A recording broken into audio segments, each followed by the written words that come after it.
At Igan, dumayo naman sa abroad si Michael para sa ating Midnight Express. After London, Singapore naman ang kanyang pinasyalan. At ang tanong natin para sa kanyang food trip, ano itong ulam, kanin combo ng Singapore na version daw na isang sikat na putahe sa Southeast Asia? Narito na po si Michael Daes.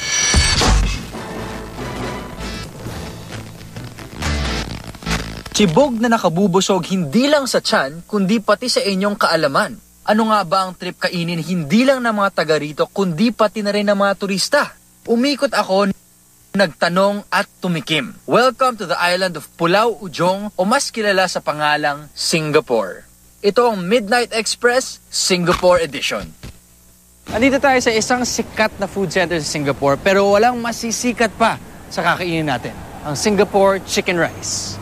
National dish daw ng Singapore ang chicken rice. At kahit saan ka pumunta, may mga stall na ito ang ibinibenta. Steamed o pinasingawang petso ng manok ang binabalik-balikan ng mga parokyano. Ipapatong ito sa ibabaw ng kanin saka idadagdag ang black sauce o toyo na may halong spices at tinadtad na luya para maging espesyal ang lasa.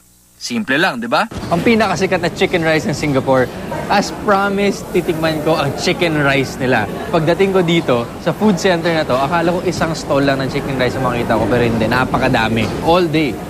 Mula opening hanggang closing, laging may pumipila para lang sa chicken rice. Yung kanin, alam ko na rin eh.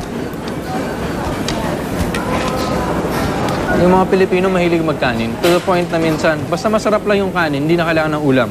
Ganun kasarap yung kanin na to.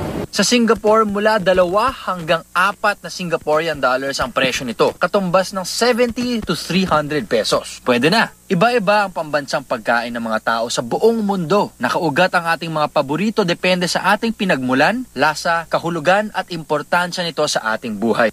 Ako po si Michael Daes and this is Midnight Express in Singapore! See you guys!